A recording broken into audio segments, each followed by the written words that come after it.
Bienvenue au jardin vous est proposé par ARS, le fabricant japonais d'outils professionnels pour la taille, la coupe et l'entretien de vos jardins et de vos espaces verts. Vous avez besoin d'un avis, d'un conseil? Consultez-nous sur notre site www.ars-france.fr.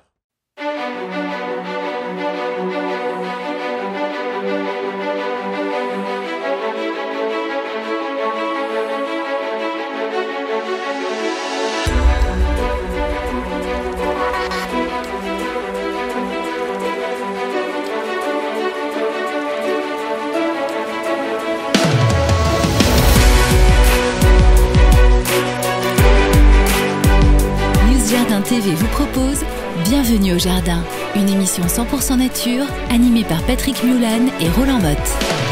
Bonjour à tous et très bienvenue sur News Jardin TV, le podcast Bienvenue au Jardin, 1 heure chaque semaine de jardin, tous les samedis et puis la nuit, le jour, le mercredi, le jeudi, le vendredi. Voilà, c'est le podcast, donc c'est comme vous voulez et vous l'avez même aussi donc en vidéo sur la chaîne YouTube puisque Nicole est derrière la caméra et cette émission sera entièrement filmée. Alors, nous sommes le 3 avril, c'est déjà bien sûr le printemps. Pour le jardinier, c'est le tout début souvent du printemps, il peut faire encore un petit peu frisquet, mais ça commence à fleurir un petit peu au jardin. On va avoir une émission super sympa, une émission très complète comme d'habitude. Alors avec les tâches du moment, c'est les semis. Ah oui, les semis dedans, dehors, à voir. Hein, on va tester ça.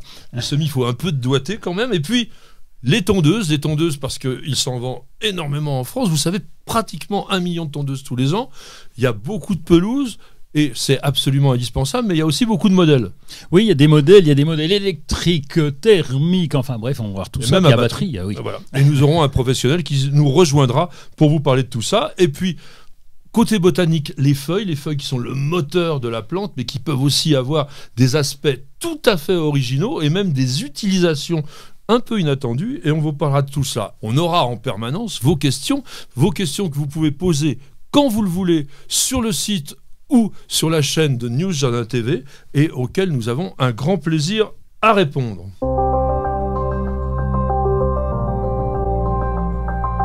Eh bien, Roland, nous passons au fait du jour. Nous sommes donc, je disais, le 3 avril. Le 3 avril, c'est le 93e jour de l'année, le 14e jour du signe astrologique du Bélier, y compris aussi le 14e jour du mois de Germinal, quand on regarde encore le calendrier républicain français. Mais pourquoi je vous dis ça? Parce que dans le calendrier républicain français, il y a toujours une association entre la journée et la plante. Et aujourd'hui, la plante, c'est pas n'importe laquelle, c'est le hêtre. Ah oui, monsieur le hêtre, Fagus sylvatica, le foillard, comme on dit. Comme on dit chez le foillard, oui. Le foillard. Le bois de foillard, oui, qui est immense et qui est superbe. Et donc, ce foillard, on le décline en plusieurs références.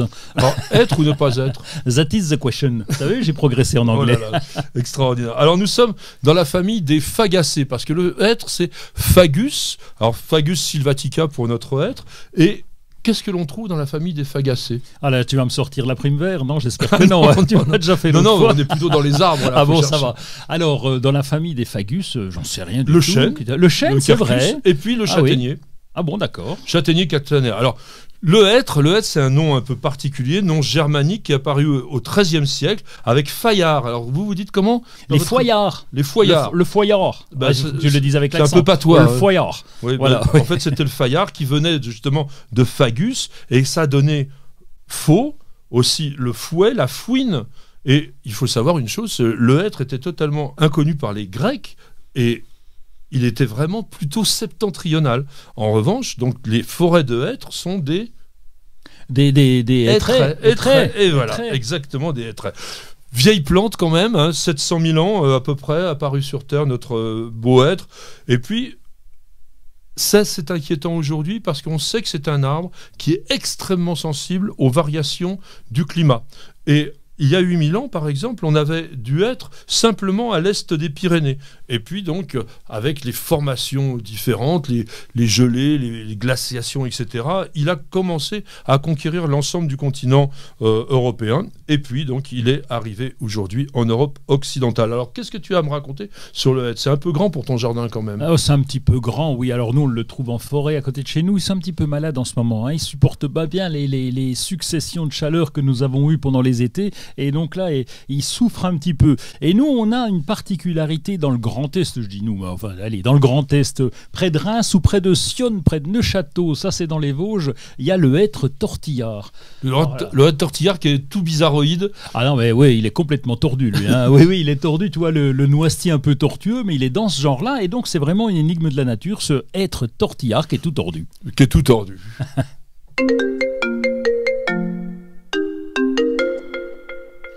Eh bien, la première question du jour, elle nous a été posée par Marjorie de Calais qui nous pose la question suivante sur la chaîne YouTube de Nos Jardins TV. J'ai dégusté tout récemment un fruit de physalis. Pourquoi appelle-t-on cette plante un amour en cage ? Eh bien parce qu'on a cette petite enveloppe qui est là et on a ce fruit qui est très joli, hein, il est un petit peu jaune, un petit peu orangé, il se retrouve carrément dans une enveloppe, on l'appelle aussi la lanterne japonaise. Magique, japonaise, pardon, lanterne magique c'est autre chose. Mais, et donc on le voit dans cette petite cage, et alors il est comestible pour le Physalis peruviana, le coqueret du Pérou, mais pas l'autre, hein, parce qu'il y a l'amour en cage qui s'appelle aussi Physalis alkekanji, et lui, il se mange pas. Alors, il se mange pas parce qu'il est très très amer, et d'ailleurs quand vous cultivez donc des physalis du Pérou, il faut mieux attendre vraiment la fin de la saison pour qu'il soit à parfaite maturité. Alors il y a d'autres noms que l'on attribue à cette plante-là, notamment le nom coqueret. Coqueret parce que c'est un peu comme une crête de coq au niveau de la couleur. Alors pour savoir un petit peu botaniquement ce qui se passe avec cette plante, c'est tout simplement le calice, c'est-à-dire les sépales de la fleur qui deviennent énormes pour protéger l'intérieur, et donc là se développe ce petit fruit. Alors ce qui est aussi très joli, c'est de laisser la saison passer de façon à ce que cette enveloppe, ce petit cœur, se perce complètement, et à la fin vous n'avez plus que les nervures, et c'est pour ça qu'on a cette idée d'amour en cage. Alors on était un petit peu poète il y a quelques siècles, et on voyait le fruit du physalis comme un cœur, mais en réalité il est vraiment rond. Oui, et par contre, c'est bon à manger. Hein. Alors, on en plante souvent, nous, hein, le coqueret. Donc, il pousse à peu près à 1 mètre de haut. Il fait une belle touffe bien jolie. Il peut aller même plus haut, même. Mais bon, allez, on va dire pratiquement plus d'1 mètre. Et puis, il a des petits fruits qui sont adorables. Alors, on les récolte plutôt au mois de septembre-octobre. Hein. Oui. Alors, je vais vous faire un petit poème de Anne-Marie Sellier, parce que c'est vraiment très joli. Comme un oiseau de feu replié dans ses songes, je t'ai vu, mon amour, voletant ça et là, butinant follement 1000 fleurs du mensonge, 1000 fleurs dont les yeux ne brillaient que pour toi, enchaînées pour toujours à mon cœur qui brûlait, et dans ma cage en flammes, je t'ai mis à jamais. Et quand tu me regardes en disant ça, j'ai un peu une larme à l'œil. Il y a Nicole derrière la caméra. Ah, pardon, je ne l'avais pas vu. Vous n'avez pas la main verte ? Alors prenez-en de la graine avec nos paroles d'experts. Parole d'expert aujourd'hui, je vous l'ai dit au début de cette émission, ça sera consacré au semis parce que nous sommes au printemps et il y a énormément de choses à semer en ce moment avec des techniques différentes. Et d'ailleurs, je vais lancer tout de suite mon ami Roland en lui disant, Roland, dis donc, tu sèmes en place ou tu sèmes en pépinière? Alors en place, en pépinière ou en godet. Alors en place c'est directement là où je vais faire pousser. En pépinière c'est là où je vais reprendre, je vais semer et puis je vais reprendre pour repiquer ensuite. Alors on préfère quand même semer en place. Et alors par contre il faut attendre, hein, ça dépend évidemment des variétés. Alors quelle serait d'abord pour commencer la définition d'un semis? Eh ben c'est du sexe. Quand je dis c'est du sexe, oui, c'est la plante se reproduit naturellement avec ses semis. On a trouvé d'autres techniques, les pépiniéristes ont trouvé d'autres techniques avec les boutures, avec le marcottage, mais le semis c'est vraiment naturel. Donc on a la plante, on a la fleur, ensuite elle va faire des fruits pour avoir des graines et ces graines vont se propager. Donc voilà. Nous c'est notre boulot, hein, c'est de récupérer ces graines. Donc c'est ce qu'on appelle une multiplication sexuée, comme vous a dit Roland, à partir de graines. Alors quels sont les avantages à semer plutôt que d'acheter des plants directement comme ça, tout fait? Alors, il y a déjà le côté financier, parce que oui, Et quand tu achètes un petit paquet de graines, t'as un paquet, quand je dis un paquet, c'est au moins 5 grammes en fonction des variétés, bien sûr, puisqu'elles n'ont pas toutes la même taille. Oui, enfin, je vois que tu mets pas beaucoup de hybrides fins dans ton jardin parce que, en général, tu as 3, 4, 5, voire 10 graines dans le sachet. Hein. Oui, alors j'en mets un petit peu quand je les trouve, mais quand on me les donne. C'est trop cher. Et donc, on a cette graine. L'avantage, il est déjà financier, bien sûr, mais il est aussi un autre avantage, c'est que lorsque tu sèmes en place, la plante est beaucoup plus jolie. Alors, elle met du temps, évidemment. Bah, c'est sûr que quand tu fais une tomate, tu la plantes, elle fait déjà 50 cm de haut, tu es super content, ça a bien poussé, sauf qu'il faut qu'elle se réadapte au sol, alors qu'avec le semis, elle est déjà en place et elle s'adapte beaucoup mieux, elle est plus solide. Oui, alors il y a quand même des plantes qui ont besoin d'être piquées, hein, parce que ça leur permet justement de s'étoffer. Alors, il y a aussi des plantes qui ne se multiplient pas autrement que par semis. Il y a plein de plantes que l'on ne peut pas bouturer. Par exemple, beaucoup de plantes annuelles comme les cosmos, les lavater, les soucis, les palourdes de Californie, les clarkia, enfin toutes ces choses-là, les capucines aussi, tout ça, ça va être obligatoirement semé. Eh oui, c'est de l'annuel, oui. Et chez les légumes, qu'est-ce qu'on doit absolument semer? Ah, absolument. Alors, on a les haricots, les petits pois, les fèves. Alors, bien que j'ai vu des haricots en petits godets. Oui, là, on a vu des haricots en godet. Oui. Mais tu as oublié l'essentiel, c'est-à-dire les légumes racines. On ne multiplie que par semis, les radis, les navets, les carottes. Pourquoi est-ce qu'on ne multiplie pas les légumes racines autrement que par semis? Eh ben c'est la racine, c'est la racine, on ne va pas la démultiplier, donc il faut déjà qu'elle soit poussée, donc on va avoir notre semis qui va nous filer un coup de main, c'est le cas du radis. Oui, mais c'est surtout que si tu repiquais des radis ou des carottes, qu'est-ce qui se passe? Eh bien, on a des racines fourchues, et ce n'est pas exactement ce que l'on recherche, bien évidemment. Alors, combien coûte un sachet de graines? Ça, c'est une question majeure parce qu'on est complètement paumé quand on est devant un linéaire de graines. Ah oui, c'est un peu compliqué. Et puis, alors en plus, c'est des références, tu ne retrouves pas, c'est le A, le B, le C, le D. Donc ça, c'est un petit peu compliqué. Je dirais que ça dépend aussi de la plante et de la difficulté à récolter et de la quantité de graines qu'elle va produire. Alors c'est sûr que si elle produit énormément, ça va être plus facile à récolter qu'une plante, que des cocofesses par exemple, puisque c'est la plus grosse graine. Hein. Mais le sachet de cocofesses, il est lourd à payer. C'est le sac à dos.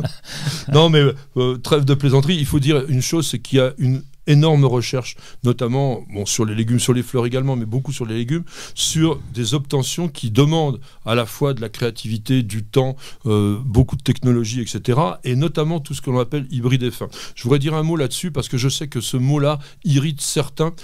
Les hybrides ne sont pas des OGM. Les hybrides, ce sont des mariages, des croisements que l'on a fait, exactement comme dans la nature. Et je voulais rappeler, nous sommes des hybrides. Le simple fait que papa et maman aient mélangé leurs gènes fait que nous sommes déjà des hybrides de ces deux-là. Dans la nature, c'est exactement la même chose. À partir du moment où un insecte va chercher, involontairement, du pollen sur une fleur et va l'apporter sur une autre, et on aura fécondation, bien, il y a une hybridation.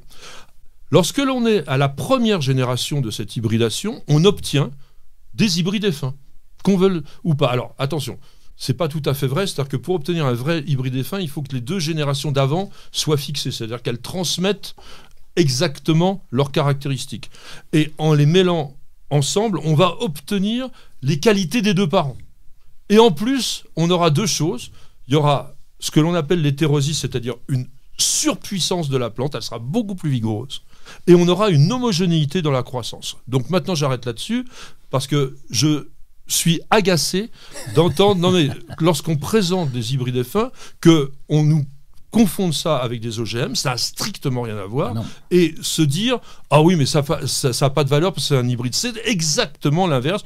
Et d'ailleurs, vous le verrez, le prix des hybrides F1, il est extrêmement élevé, mais il y a une raison, parce qu'on doit les refaire chaque année. Alors, et pour qu'elles soient fixées, il faut environ 7 à 8 saisons, au moins. Hein. Oui, pour fixer des lignées, etc.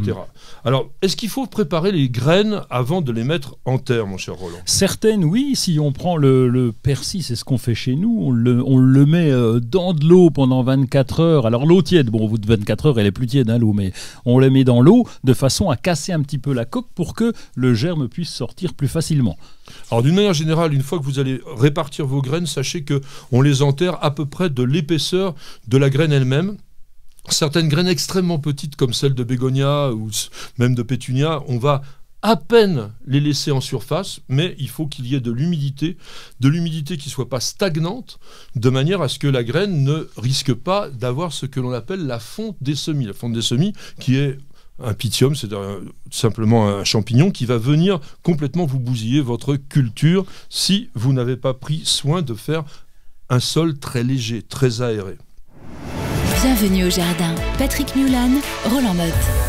Eh bien, c'est le moment de notre rubrique actualité. Il se passe toujours quelque chose de nouveau au jardin. Roland, tu as de l'arrosage à nous proposer. Oui, un programmateur qui marche, alors ça va me plaire, sur smartphone. Donc, tu as juste ton portable dans la main, ça marche en Bluetooth. Et donc, il y a 3 programmations d'arrosage qui sont indépendantes. Il y a même un mode pluie que tu vas activer parce que tu vas suspendre si jamais il pleut. Il y a, on peut aller jusqu'à 9 jours. Enfin bon, il y a des indicateurs sur le petit tableau avec des LED qui te permettent de savoir où en est la batterie. Est-ce que l'arrosage est en cours? Est-ce que tu es bien branché sur ton Bluetooth? Et en plus, le truc là, il te dit non, ben ça marche pas, si jamais j'ai plus de batterie, je te mets pas en route ton arrosage, et donc c'est tout automatique. Ça coûte 70 € maximum, c'est chez Gardena, ça faut pas oublier de le dire, c'est le spécialiste de l'arrosage, et là c'est un truc qui va plaire à beaucoup parce que ça rend finalement la programmation de l'arrosage très facile. En fait, c'est un truc de feignant tout simplement, je pense.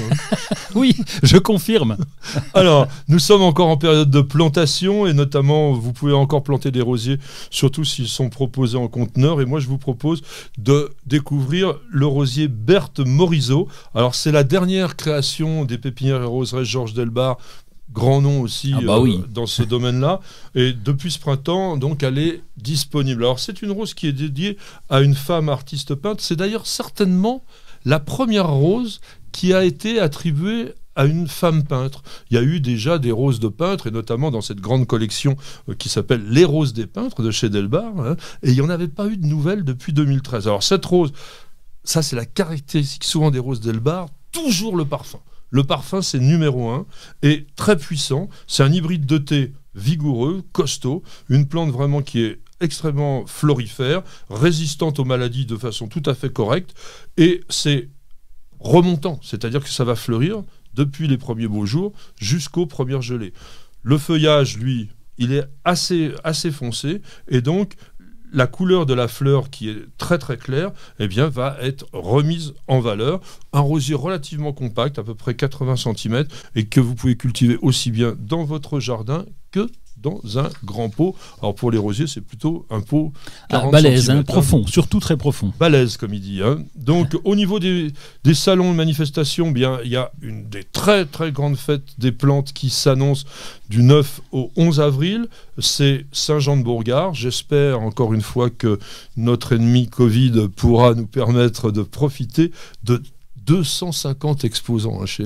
Oui, puis il y a un potager à visiter quand même. En ce moment, il est encore moins bien qu'à l'époque où il y a les fêtes d'automne, parce que là, c'est le début. Oui, mais ça fait rien. Il faut aller le voir parce qu'il y a aussi des arbres dedans qui sont un peu sympas. Qui doivent être en fleurs, les arbres fruitiers. Des très très vieux poiriers qui sont en palmettes et qui sont vraiment très très jolis. Et puis, donc, ton coup de cœur, mon cher Roland? C'est un site internet, je ne me suis pas embêté, comme d'habitude. Mais quand même, je suis allé fouiller pour avoir Fraisier de France. On en parlera des fraisiers la prochaine fois. Et Fraisier de France, c'est 100% production française, vous trouvez à peu près tout. Ça vient du centre Val-de-Loire, des Pays de Loire, et ils livrent dans toute la France. Il n'y a pas que du fraisier, parce qu'ils sont obtenteurs de fraisier, mais il y a aussi des framboisiers, des cassissiers, des groseilliers, des myrtilles, tout ce qu'on aime. Donc le spécialiste du petit fruit, et ça c'est vraiment bien, les petits fruits, vous pouvez en mettre aussi sur votre balcon si vous n'avez pas de jardin, et picorer. Ça, c'est vraiment un plaisir. Et puis le fraisier, c'est facile, on en parlera la semaine prochaine. Alors, moi, mon coup de cœur ira vers quelque chose de totalement révolutionnaire. Vous connaissez tous évidemment les tondeuses robots, mais les tondeuses robots, pour les faire fonctionner correctement, il faut délimiter la surface avec un câble. Et bien là, il y a une équipe belge qui s'appelle Toadi, qui a...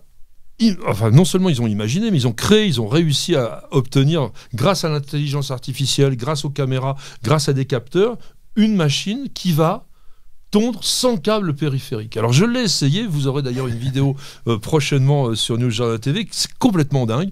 Vous recevez un carton, donc elle est déjà chargée, c'est une machine d'ailleurs qui est fabriquée avec une imprimante 3D, dites donc. Ah oui, quand même. Et avec des plastiques à base de maïs, donc on est déjà un peu dans l'écolo. Bon, vous branchez dans un endroit où il doit y avoir le Wi-Fi, ça c'est important. Vous vous connectez carrément sur l'application, et puis vous recevez un QR code. À ce moment-là, vous faites lire le QR code à la caméra et la machine, elle vous suit comme un petit chien. Et donc, vous vous baladez dans votre jardin sur tout l'endroit où vous voulez qu'elle tonde. Vous la ramenez jusqu'à sa base de charge et le tour est joué. Elle va travailler toute seule. Donc, c'est toi qui lui fixes les limites. Et qu'elle ne dépasse pas. Heureusement. Bien, alors oui, ouais. en plus, elle s'arrête systématiquement le long des bordures, le long des massifs. Elle peut aussi, quand même, on peut lui apprendre à traverser une allée pour aller tondre sur un autre endroit parce qu'elle peut être autonome sur 4500 mètres carrés. Ah oui, donc c'est pas une petite tondeuse. Enfin si, en forme elle est petite, mais c'est fait pour faire quand même aussi des très grands jardins. Et maintenant, une petite page de publicité pour se reposer pendant quelques instants.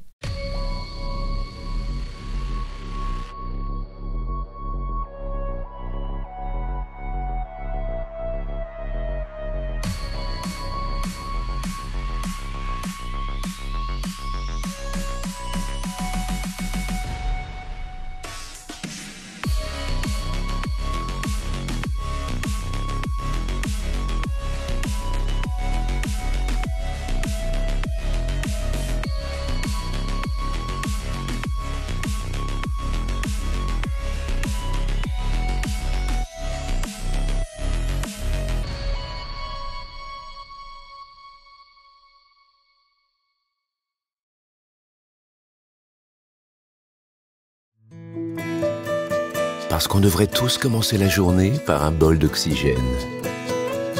Parce qu'il y a des réveils qu'on échangerait contre aucune grasse mat. Parce que mettre du beau partout, ça fait du bien tout le temps. Parce qu'une bonne promenade, ça fait battre deux cœurs. Parce que ça fait grandir de faire pousser quelque chose. Parce que le circuit le plus court, c'est entre votre jardin et votre cuisine. Parce qu'il y a des rencontres qu'on n'oubliera jamais. Parce qu'un monde meilleur, ça commence d'abord chez soi. Et parce qu'on n'a jamais eu autant besoin de se reconnecter à la nature et à la vie. Truffaut, mettons plus de vie dans nos vies. Une auditrice nous a envoyé la question suivante sur la chaîne YouTube de News Jardin TV. Mon cher Roland, quelles sont les plantes que je peux cultiver dans mon jardin qui est situé au bord de mer? Et oui, Marie-Paul était à Mimizan.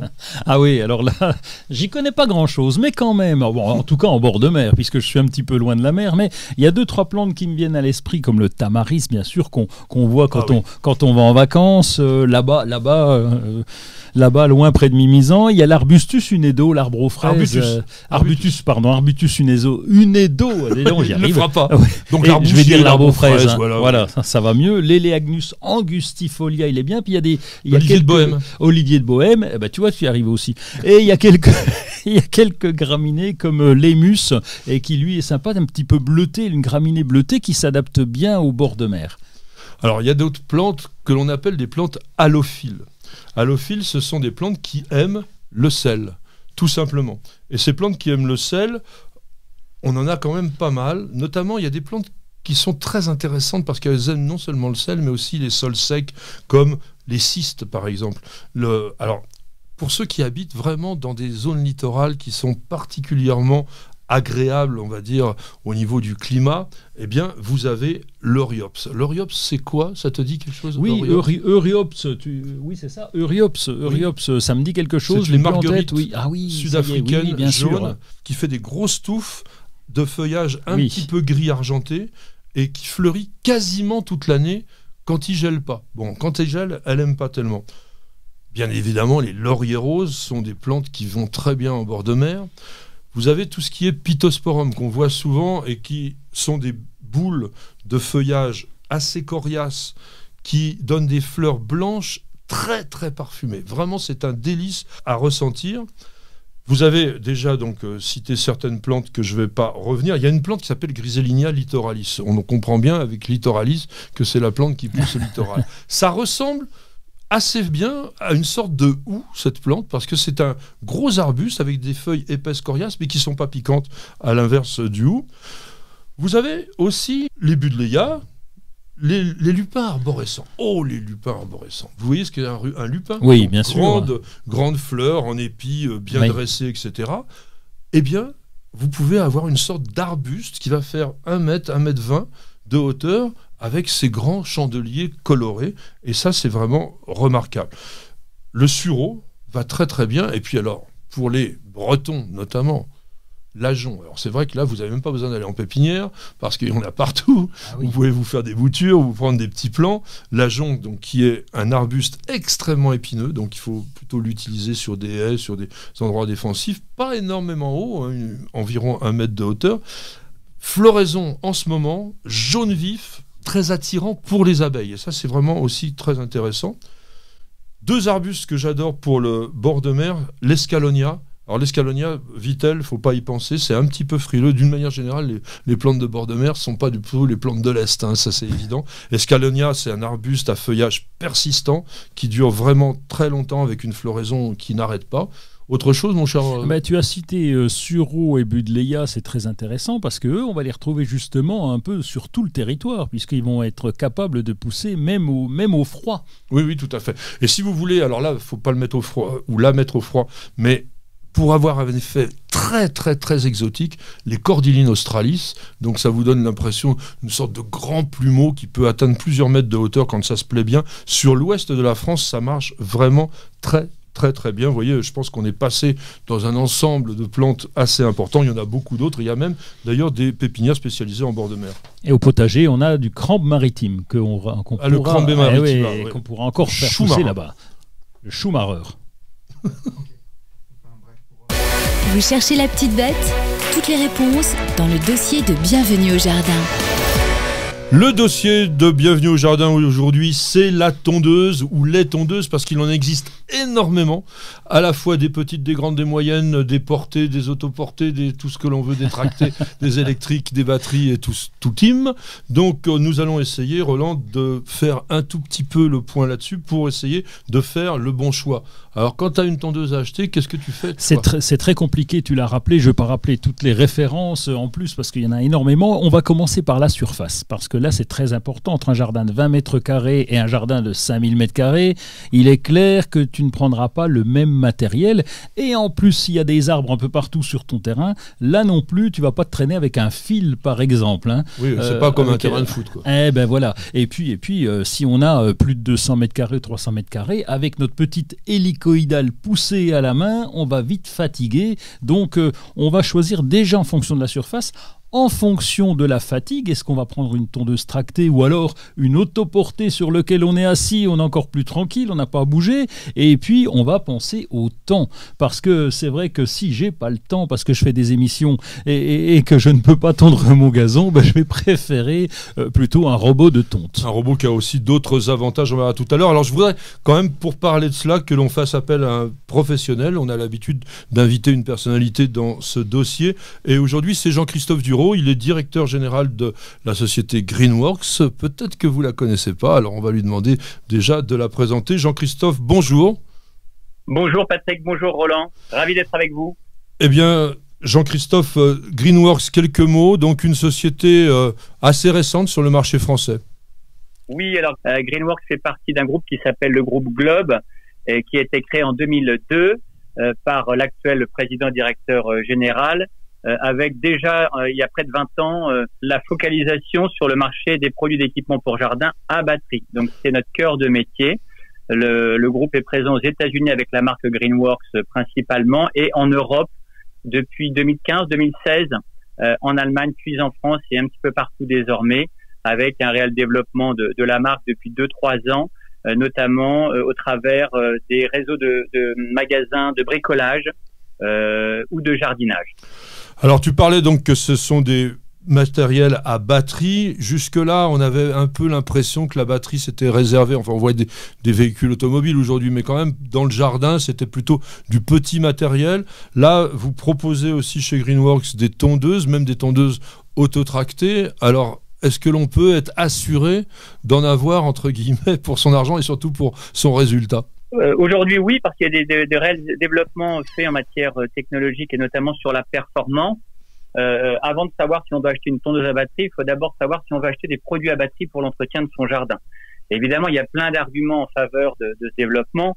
D'abord, la praticité, puisque sur les matériels de jardinage à batterie, par exemple, sur une tondeuse ou sur une tronçonneuse, vous n'avez pas de lanceur que vous avez sur un produit thermique. Ça démarre tout seul.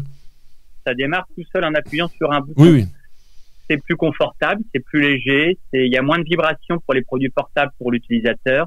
Il y a évidemment moins de bruit, il n'y a pas d'odeur d'essence. C'est très économe. Par exemple, sur une tondeuse, pour une utilisation d'1 heure, le coût de la charge de la batterie va être de moins de 5 centimes par charge. Donc c'est très économique.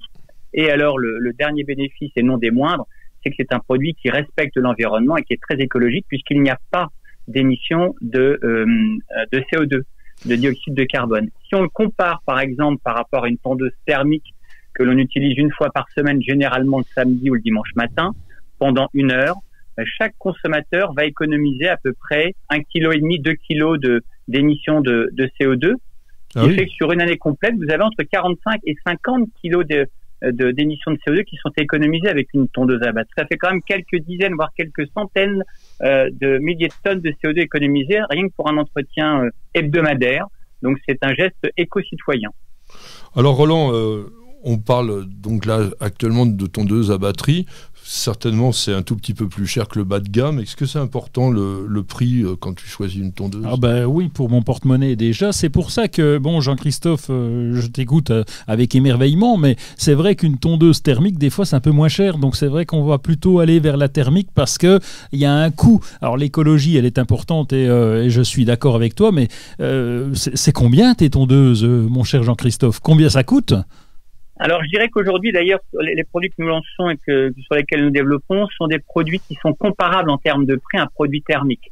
Alors, pour une raison simple, c'est que Greenworks fait partie d'un groupe qui fabrique ses propres produits et qui fabrique l'ensemble des composants d'une tondeuse. La seule chose que le groupe ne fabrique pas, ce sont les piles qui constituent la batterie. Mais par exemple, une tondeuse, alors ça dépend de la technologie, du carter, il y a différents critères de choix sur une tondeuse à batterie. Mais ça démarre à un petit peu plus de 150 € pour nos produits sur des tondeuses avec un carter de 36 cm par exemple, sur une technologie avec une plateforme de 48 volts, donc qui délivre de la puissance qui est comparable à une tondeuse thermique de 25 ou 30 cm3. Et après, ça peut monter sur une tondeuse qui fait 46 cm, tractée, avec une batterie, avec un chargeur. Donc ensuite, ça peut monter à 399 €. Et là, vous vous rendez compte que vous êtes en phase de tondeuse thermique milieu de gamme, avec un carter acier qui offre les mêmes conforts d'utilisation. Donc c'est des produits qui sont aujourd'hui relativement accessibles et comparables aux produits thermiques avec tous les bénéfices dont nous avons parlé auparavant.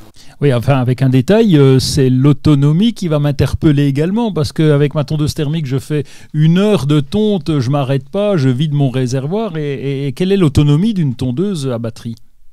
Alors, vous avez différents types de batteries. Vous avez des batteries 2 ampères-heure, 4 ampères-heure, 6 ampères-heure. Aujourd'hui, vous faites avec une batterie, par exemple, de 4 ampères-heure, vous faites 1 heure de tonte sur un terrain normal en saison. Donc, vous voyez que vous êtes également comparable à un produit thermique sans changer de batterie. Si vous avez un terrain une zone de tonte de 5 à 600 mètres carrés, ça va être que vous allez tondre pendant 1 heure. Si vous voulez évidemment tondre un peu plus grand, vous pouvez. À ce moment-là, il vous faut une deuxième batterie ouais. Soit 2 ampères-heure pour pouvoir utiliser sur des produits portables, soit de 4 ampères-heure qui est un petit peu plus grosse, mais qui offre tout de même plus d'autonomie.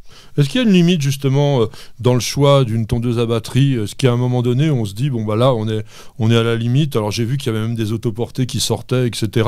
en batterie, mais on est quand même, comme disait Roland, un peu tenté quand même de se dire j'aurai plus d'autonomie, j'aurai plus de puissance avec un moteur thermique. Est-ce qu'il y a des choses que la tondeuse à batterie ne peut pas faire?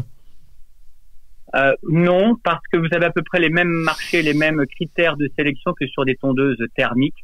Ce que disait Roland, une tondeuse, on peut monter jusqu'à 4000 m² si on a un tracteur, mais pour une tondeuse poussée ou tractée, vous allez avoir une capacité de tonte qui pourra monter au maximum jusqu'à 1300-1500 m². Oui. Le problème, c'est qu'au-delà, vous allez passer beaucoup trop de temps derrière votre tondeuse.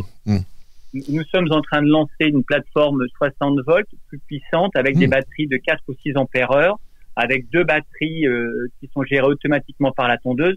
Vous allez pouvoir tondre jusqu'à 1600-1700 m² de terrain. Ouais, mais après, ça dépend du temps que l'utilisateur a à consacrer à sa tonte avec une tondeuse. Alors, il y a une grande mode aujourd'hui qui se développe vraiment de façon très très forte, c'est la tondeuse robot. Est-ce qu'il y en a dans la marque Greenworks ? Oui, nous avons 5 modèles qui vont de 450 mètres carrés à 1500 mètres carrés. Oui, il y a un vrai développement de ce marché qui n'est pas exactement le même marché que la batterie, puisque sur le robot, c'est un robot autonome, donc qui doit fonctionner tout seul, sur lequel vous ne pouvez pas interchanger la batterie. Mais ça marche quand même avec une batterie. Alors ça marche avec une batterie qui est intégrée. Oui. Le robot est autonome et intelligent, va se recharger tout seul à sa station et fonctionne dans le périmètre que l'on a déterminé avec l'installation d'un câble périphérique, mais également sur la marque Greenworks avec un câble guide qui permet au robot de rentrer beaucoup plus rapidement à sa base, à sa station de charge en fait, lorsque la charge de la batterie est inférieure à 20%.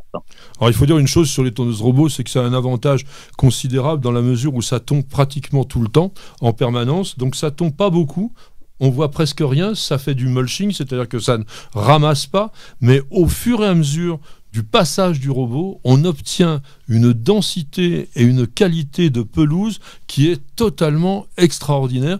Et on a des amis qui ont ce genre de tondeuse depuis 2 ans environ.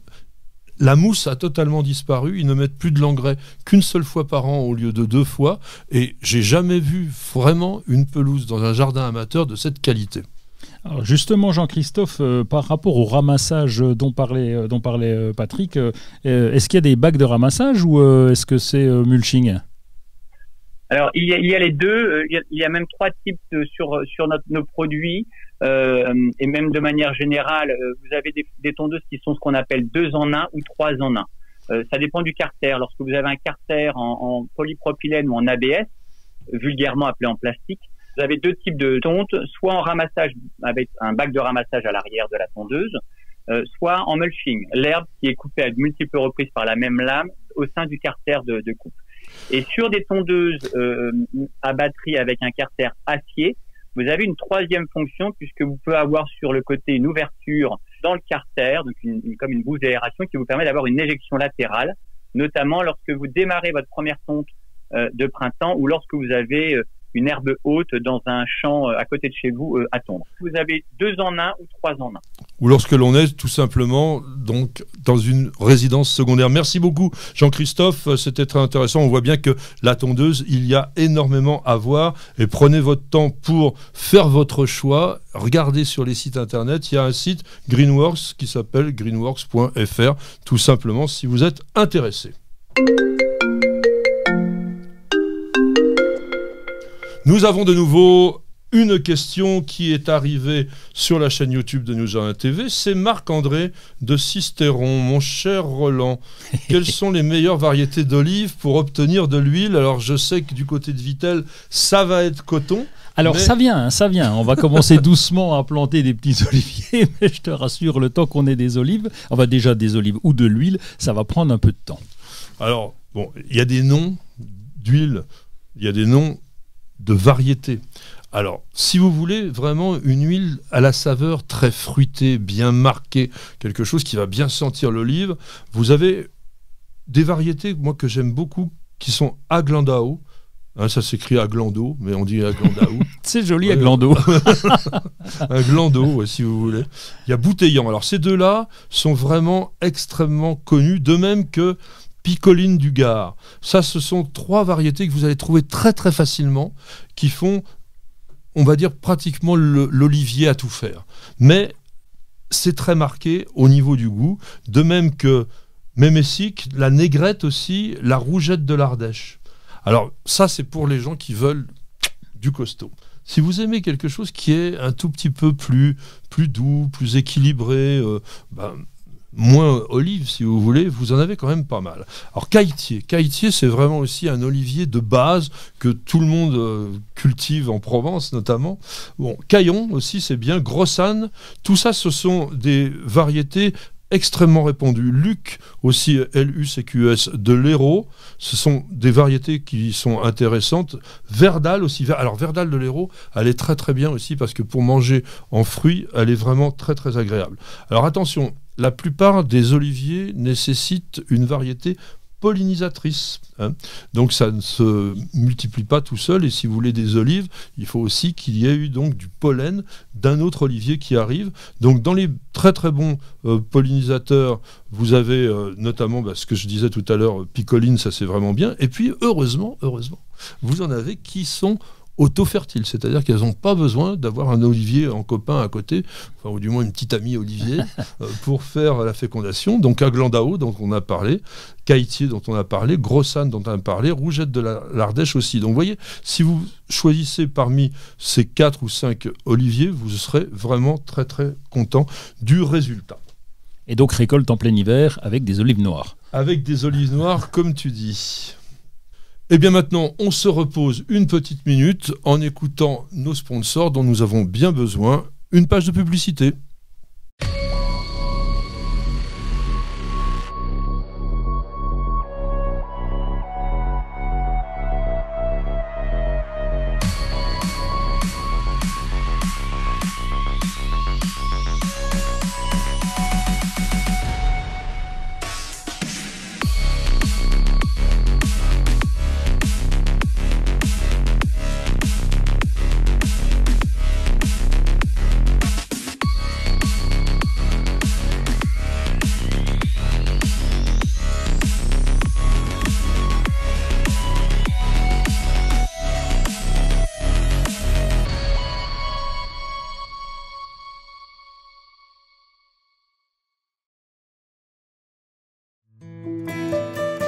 Parce qu'on devrait tous commencer la journée par un bol d'oxygène. Parce qu'il y a des réveils qu'on échangerait contre aucune grasse mat. Parce que mettre du beau partout, ça fait du bien tout le temps. Parce qu'une bonne promenade, ça fait battre 2 cœurs. Parce que ça fait grandir de faire pousser quelque chose. Parce que le circuit le plus court, c'est entre votre jardin et votre cuisine. Parce qu'il y a des rencontres qu'on n'oubliera jamais. Parce qu'un monde meilleur, ça commence d'abord chez soi. Et parce qu'on n'a jamais eu autant besoin de se reconnecter à la nature et à la vie. Truffaut, mettons plus de vie dans nos vies. Bienvenue au jardin. Patrick Mulan, Roland Motte. Roland, qu'allons-nous faire au jardin la semaine prochaine, donc à partir d'aujourd'hui 3 avril jusqu'au 10 avril. Donc nous sommes vraiment dans le démarrage, pour moi je le dis toujours, le vrai démarrage jardinier, c'est toujours autour, on va dire entre le 5, 8, 10 avril. Là on est un peu tranquille maintenant. Oui, et puis on va avoir des petits coups de froid, donc on reste prudent, mais on va pouvoir semer. Si. Alors, on parie. Allez, on fait un pari. On va semer les radis, et là on peut, et même en petite balconnière, on peut semer nos radis. On rappelle 18 jours, donc c'est facile à les avoir. Pas 18 jours. 18 jours et demi des fois. Hein, c'est le nom de la variété. 18 jours, comptez peut-être plutôt 25, moi, je dirais. Hein. Bon, ça dépend, parce que dans la serre, ça peut tenir, aller plus vite. Oui, en tout cas, on peut les semer, on peut y aller, et puis on les mélange avec les carottes, hein, si vous voulez, comme ça. D'abord, quand on enlève les radis, eh bien, ça permet d'éviter de. On fait du démariage. Oui, c'est ça. Et puis, quelquefois, le radis, il a tendance à repousser la mouche de la carotte, donc ça nous fait un petit truc en plus. Oui, alors ça. Oui, mais s'il faut. Laisse-nous croire à nos rêves quand même, c'est important. Les rêves du jardinier naturel. Et puis, vous savez, on va vraiment, au fil des émissions, on va se bagarrer comme des chiffonniers avec. Pour l'instant, je fourbis mes armes, mais je n'en pense pas moins. Avec Roland, parce qu'on n'est pas toujours d'accord là-dessus, mais en fait, vous avez le droit d'y croire. Bon, en tout cas, je vais m'occuper des oiseaux parce que je vais ranger les nichoirs, les mangeoires, pardon. On n'avait pas les nichoirs, surtout pas, mais les mangeoires, parce qu'on a mis, nous, on met pas mal de mangeoires pendant l'hiver dans le jardin. Ça fait déjà très décoratif, des belles petites mangeoires en bois. On les remballe, je vais les nettoyer, gratter un petit peu, enlever ce qu'il y a dedans, etc. Les rentrer pour l'hiver, un petit coup d'huile de lin, et puis je les ressortirai pendant l'hiver parce que c'est pas la peine de leur donner à manger à nos petits oiseaux pendant l'été. Ça, c'est très important, on ne nourrit pas les oiseaux sauvages lorsque la saison commence à être suffisamment abondante pour eux, parce qu'il ne faut pas qu'ils s'habituent à être nourris, il faut simplement qu'on soit des aides lorsqu'ils en ont vraiment besoin. Alors il y a pas mal de choses aussi à planter. Alors même dans les semis, oui, je voulais quand même un peu titiller, parce que évidemment du côté de Vittel, vous ne semez pas encore vos haricots, mais si vous habitez, on va dire au sud de la Loire, vous pouvez commencer à tenter les premiers semis de haricots. Attention, hein, le haricot est une plante d'origine sud-américaine qui est assez frileuse, mais dans ces régions-là, ça peut fonctionner. Vous pouvez même aussi, encore si vous êtes bord de mer, pourquoi pas sortir les plantes méditerranéennes que vous avez abritées cet hiver, parce que contrairement à ce que vous a dit Roland, je pense qu'il ne gèlera pas. Alors, on verra. Mais d'ailleurs, on va aussi planter, parce qu'on trouve d'ores et déjà, on trouve des plants de tomates dans toutes les jardineries, et ça pratiquement dans toutes les régions, mais il faut les mettre quand même au minimum sous une housse plastique. Ah bah oui, ou dans une serre, parce que les sortir là en ce moment, on a essayé, hein, on a essayé par le passé, nous étions jeunes et larges d'épaules, et on a essayé ça, mais alors ça a gelé assez rapidement. Le record de gel, c'est que nous avions eu un coup de gelée le 2 juin, je ne sais plus l'année, mais ça devait être 2004 ou 2005, un truc comme ça, mais ça avait gelé au 2 juin, donc on reste prudent quand même, ou en tout cas on peut mettre un voile d'hivernage dessus. Alors chers amis jardiniers, surtout n'allez pas habiter du côté de Vittel, parce que vous ne pourrez rien cultiver à part des bouleaux et des choux. On a de l'eau, on arrose. Je sais, je vais me faire assassiner par les gens de l'Est. Hein. Ça, déjà par moi. Oui. Alors, on va aussi en jardinerie trouver en ce moment énormément de fleurs d'été. Et là, je suis pas toujours bien passionné pour l'achat. Alors, les géraniums notamment, mais aussi tout ce qui est encore beaucoup plus frileux, comme les pétunias, les lantanas, les choses comme ça. Attendez, on va dire une quinzaine de jours. À partir du 15 avril, dans la région parisienne, on pourra le faire. En ce moment, vous mettez un tout petit peu la pédale douce. Et pourquoi pas, d'ailleurs, acheter encore des plantes de printemps. Vous savez que les pensées, par exemple, achetées maintenant, elles vont fleurir jusqu'au mois de juin. Donc, si vous avez des petits bouts de balcon encore à décorer, c'est quand même pas mal du tout. Alors, à la maison, on a quand même les plantes qui ont passé tout l'hiver un petit peu... avec la poussière, etc. Donc nettoyez-les et puis passez simplement un chiffon humide avec un peu de bière, ça peut enlever quelques cochenilles. Bah oui. Ah bon, oui, on en fait autre chose de la bière, nous, on la boire. Hein.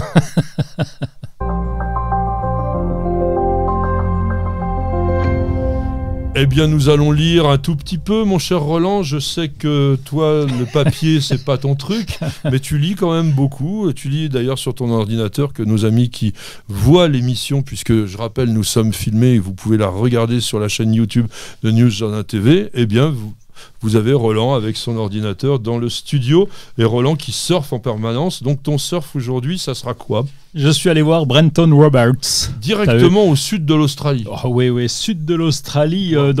C'est la baie australienne, la grande baie australienne. Il se trouve par là-bas. C'est tout au sud. Alors il a la chance d'avoir un climat, on va dire méditerranéen. Je ne sais pas si on dit comme ça là-bas. Ils n'ont pas la Méditerranée. Non, mais au sud de l'Australie, c'est un climat subtropical. Bon, alors écoute, c'est subtropical. Alors on va le faire comme ça. Il a des super photos. Alors là, il est plutôt dans des plantes, dans des taupières, dans des plantes en plein décor, donc c'est vraiment très joli. Il explique qu'il a 5 acres de terrain à Adelaide Hills, oui. Et donc il vous rappelle que l'acre fait 4047 mètres carrés, donc ça je vous laisse faire le calcul, et donc il a un jardin qu'il veut luxuriant. Il dit follow me on my YouTube channel TV. Ben non, on n'ira pas le suivre, on va rester sur News Jardin TV, on peut y aller voir. On peut aller le voir. Bon, alors allez le voir quand même, il s'appelle Brenton Roberts, il est sur Instagram et il est aussi sur YouTube. Alors moi j'ai lu, et je lis toujours beaucoup, et même des pavés un petit peu importants. Oh là oui. Les jardins de Velleda, alors c'est un beau livre, hein, ça c'est plutôt le grand format, c'est Orwerg. Alors Velleda, c'est un ensemble de gens qui ont un peu, on va dire, développé vraiment la cosmétique avec des jardins écologiques et biodynamiques. Alors ça doit t'intéresser, mon cher. C'est un petit peu ça. Il y a longtemps, hein, ils ont leur propre jardin. Et on a un livre qui est assez intéressant parce qu'il y a des interviews de ces jardiniers. Il y a de magnifiques photos qui montrent quand même qu'ils ont des belles réussites. Alors c'est surtout avec des plantes... pour la cosmétologie, hein. Vous avez des végétaux qui sont plutôt des plantes qu'on peut retrouver d'ailleurs, c'est vrai, au potager comme les romarins, les choses comme ça, mais il y a des très très belles fleurs. La mise en page, elle est plutôt sympa. Moi, j'aurais aimé que le livre ait plutôt des images. J'aime bien le papier brillant glacé. Ça se fait plus beaucoup aujourd'hui et je trouve ça un tout petit peu dommage. Mais c'est un beau livre que vous pouvez vous faire plaisir. C'est pas mal écrit, il y a des choses qui sont intéressantes là-dedans. Alors, un autre livre, mais alors là, c'est pas du tout pour le même niveau de personnage, c'est carrément le guide des mousses et des lichens. Vous avez 290 espèces dans ces plantes qui sont quasiment inconnues de tout le monde. Enfin, personne ne sait identifier. Bah moi, je pensais qu'il y avait la mousse et le lichen. Et le lichen, bah oui. Alors. Mais franchement, le livre, il est extraordinaire. C'est un bijou à mettre dans une bibliothèque scientifique parce que personne n'a jamais fait autant, enfin du moins dans un langage à peu près accessible, sur ce type de plante. Donc si vous êtes intéressé à découvrir des végétaux qui sont vraiment particuliers, parce que même les lichens sont à la limite du monde végétal, puisque c'est déjà une symbiose entre une algue et un champignon. Sachant que le champignon ne fait pas partie du monde végétal, on est déjà dans un truc un peu bizarroïde. Donc là-dedans, vous avez toutes les explications là-dessus. C'est fabriqué comme un guide de terrain, c'est-à-dire que c'est assez réduit, hein, c'est les guides nature de Lachaud. Moi j'adore vraiment cette collection qui va vraiment au bout des choses. Le livre a été écrit par des experts allemands, ça coûte la bagatelle de, je vais vous le dire tout de suite, 35,90. Pour un petit livre, c'est peut-être un petit peu cher, mais ça le vaut bien, parce que de toute façon, si vous en achetez un, vous ne serez pas le seul, mais je pense qu'il n'y en aura pas énormément de vos copains qui l'auront le même, parce que ce sera certainement un tout petit tirage, et en réalité, donc, me mettre dans toutes les bibliothèques de passionnés de botanique et de plantes un peu bizarres.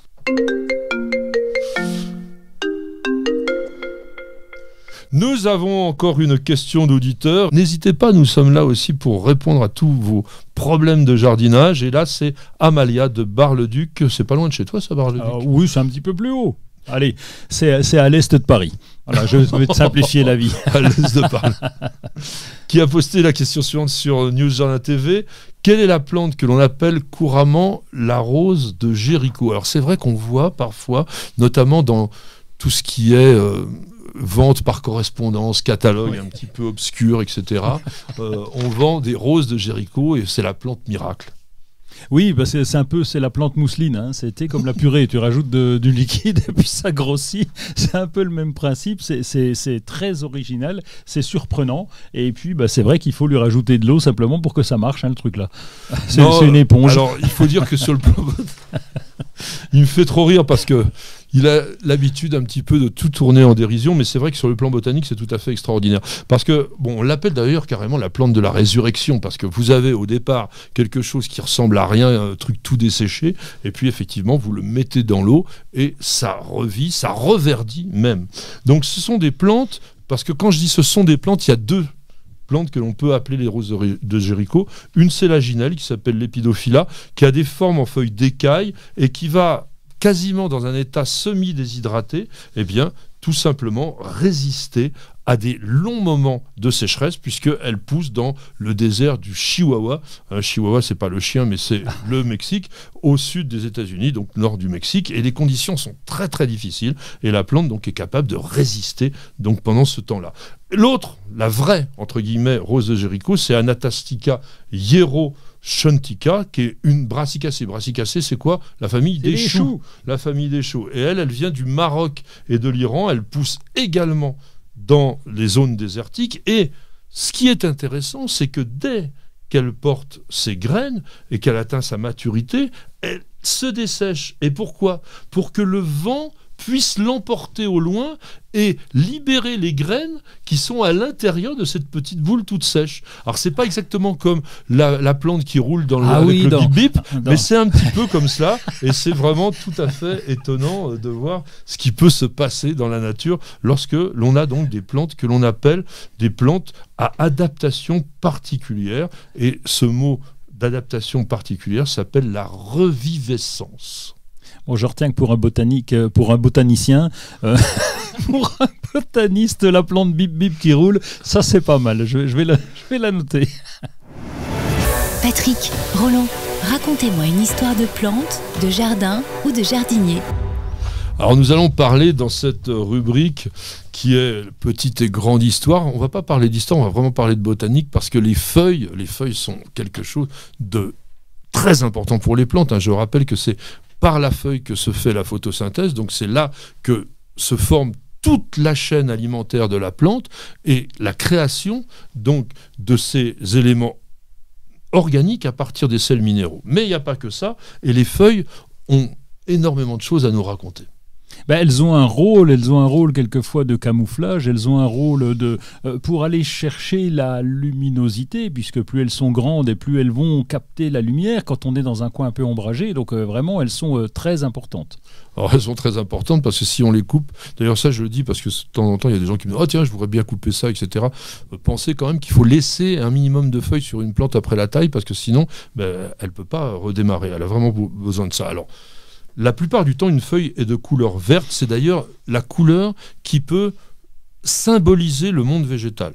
Parce que le vert, donc, c'est le pigment chlorophyllien qui est dans ce qu'on appelle des chloroplastes à l'intérieur des cellules, des sortes de petits bâtonnets minuscules qui vont jouer ce rôle donc d'être capable de fixer avec la lumière du jour non seulement la lumière, mais synthétiser les éléments minéraux pour en faire donc des éléments nutritifs pour la plante. Bon.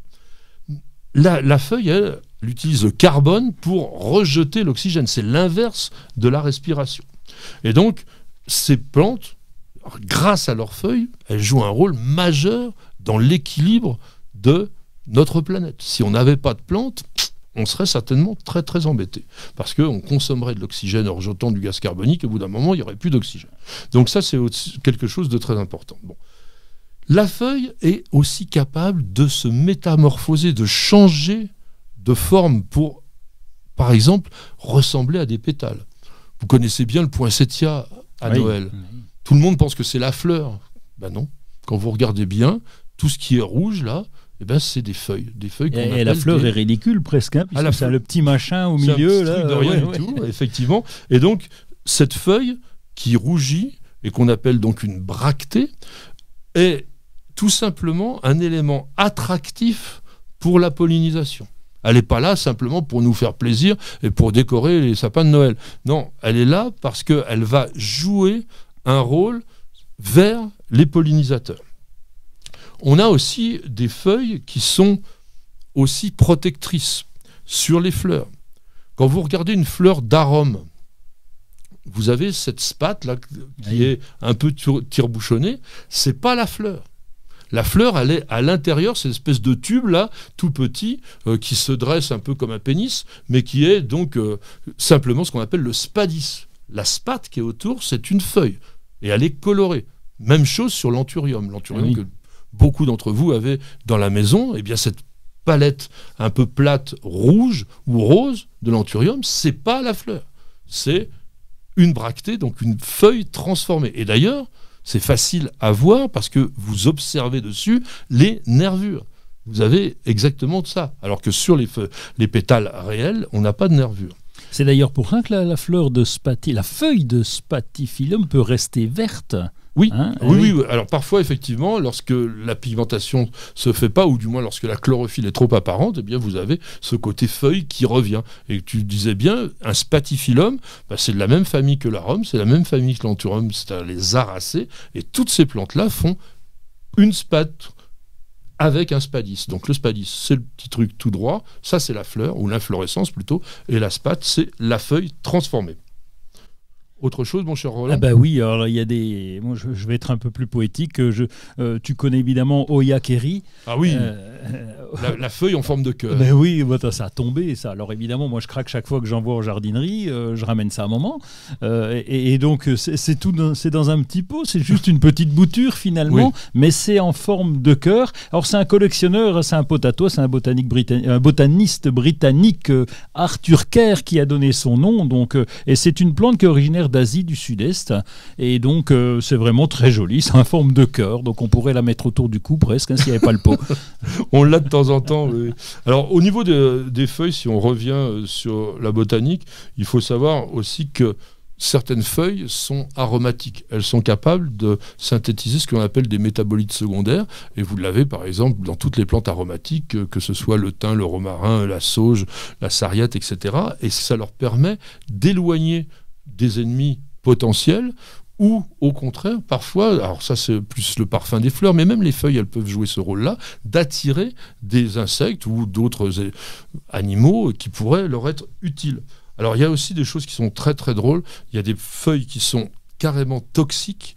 Alors elles peuvent être toxiques pour certains et pas pour d'autres. Par exemple, si vous avez l'asclépiade de Curaçao, qui produit donc des stéroïdes glycosides, en fait c'est des toxiques pour le cœur des vertébrés comme nous, eh bien ces substances, elles sont utilisées par un papillon qu'on connaît bien, qui est le monarque, et qui est un papillon migrateur, qui va en fait pondre sur ces plantes. Les chenilles vont s'alimenter, absorber le poison, ce qui les rend tout à fait toxiques par rapport à leurs prédateurs. Vous voyez comme la nature est vraiment, vraiment très bien faite. Et sur ces mots, eh bien, nous allons terminer notre émission. Oh non! Oh, on va se dire au revoir, mon cher Roland. Et je vous remercie à tous de nous avoir suivis. Je vous dis rendez-vous à la semaine prochaine. Vous savez, c'est tous les samedis à partir de 8h. Et comme c'est le podcast, c'est aussi quand vous le voulez. J'embrasse les jardinières, ma petite jardinière, ma petite perle qui est notre petite mascotte. Et on vous dit bienvenue au jardin.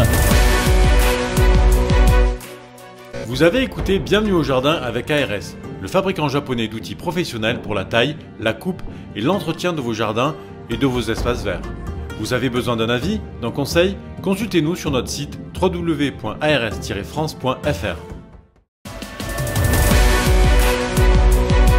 Vous aimez nos vidéos, vous regardez régulièrement nos émissions Découverte Jardin et Jardiner, ça fait du bien.